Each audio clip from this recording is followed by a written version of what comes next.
네, 안녕하세요. JB입니다. 멤버십 회원이신 우주호랑님이 소중한 슈퍼땡스 후원을 보내주셨는데요. 정말 감사드리고요. 앞으로도 많은 도움 받으실 수 있게 최선을 다하겠습니다. 그럼 오늘 영상에서는 어제 시황과 몇 가지 개별 기업 소식들, AMD가 요즘 계속 빌빌대고 있는 이유, 그리고 구글과 테슬라는 왜 이렇게 잘 상승을 했는지에 대해 한번 이야기해 보도록 하겠습니다. 어제 시장은 이번 주 발표되는 CPI 발표에 대한 경계감을 드러내며 나스닥 증시와 채권 모두 그냥 보합권에서 끝이 났습니다. 어젯밤에 올린 멤버십 전용 영상에서도 말씀드리긴 했지만 개별 기업들 소식 몇 가지 제외하고는 별다른 움직임이 있진 않았어요. 그나마 시장의 변수로 작용할 만한 부분은 이스라엘과 이란의 전쟁 이슈가 얼마나 더 심각해지냐 이거였는데요. 전면전으로 퍼질 가능성은 지금으로선 딱히 보이지 않는 상황입니다. 오히려 텐션은 약간 떨어지고 있는 것 같아요. 어제도 보면 이스라엘이 가자지구의 군대를 축소했다는 소식에 휴전에 대한 기대감이 퍼지면서 국제유가도 오랜만에 하락을 했고요. 그리고 어제 시장에서 다소 논란이 됐던 부분이 JP모건의 CEO인 제이미 다이먼이 향후 몇 년 내에 금리가 8% 이상으로 치솟을 수도 있다고 경고한 부분인데요. 근데 제이미 다이먼의 말은 그냥 적당히 흘려듣는 게 좋습니다. 제이미 다이먼이 월가의 황제로 불리고 있고 뭐 이름값은 대단한데 근데 그 이름값에 비해 최근의 경제 전망을 제대로 예측한 걸 딱히 본 적이 없는 것 같아요. 특히 작년에 금리가 7%까지 갈 수도 있다고 말했지만 이후에 오히려 금리는 급격하게 하락을 했죠. 그리고 미국 경제가 무너지기 직전이라는 식으로 얘기했지만 여전히 너무 탄탄하고요. 아무튼 제이미 다이먼의 매크로 경제 예측은 크게 신경 쓰지 않아도 될 것 같다는 게 제 생각이고요.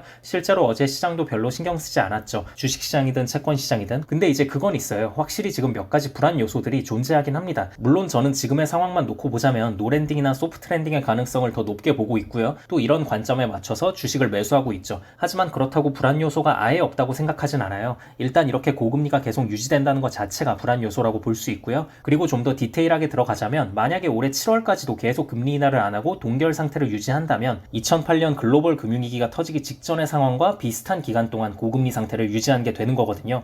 그래서 이 부분은 좀 섬뜩하죠. 반대로 TMF 투자자 입장에선 이런 상황이 온다면 엄청난 호재일 거고요. 그래서 아무튼 이런 리스크 때문에라도 저는 6월에 파월이 금리 인하를 시행하지 않을까 싶고요. 또 제발 그렇게 해주길 간절히 바라고 있습니다. 그리고 개별 기업 소식 몇 가지 전해드리자면요. 일단 TSMC가 기존 예상치보다 무려 30%나 더 많은 8조 9천억 원의 보조금을 미국 정부로부터 받게 됐다는 소식에 주가가 상승을 했고요. 그리고 제가 어제 멤버십 전용 영상을 통해서도 말씀드리긴 했는데 AMD가 요새 주가 흐름이 되게 안 좋잖아요. 인텔도 안 좋지만 인텔 못지않게 AMD도 되게 안 좋은데요. 이 이유가 다 있습니다. AMD가 몇 개월 전에 출시한 MI300X가 시장에서 엔비디아 AI 칩의 대체제로 잘 인정받지 못하는 분위기예요. 어제도 MI300X에 대한 주문이 감소하고 있는 것 같다는 소식이 전해지면서 장 초반 주가가 매우 안 좋았습니다. 그래도 다행히 장 막판으로 갈수록 저가 매수세가 유입이 되면서 하락폭을 줄이고 마무리하긴 했는데요. 아무튼 AMD는 당분간 좀 조심하는 게 좋지 않을까 싶습니다. 그리고 퀄컴은 프리미엄 고급형 스마트폰에 대한 강한 수요를 이유로 목표 주가를 높였다는 소식에 어제 좋게 상승을 했고요. 그리고 구글 이야기 오랜만에 해보겠습니다.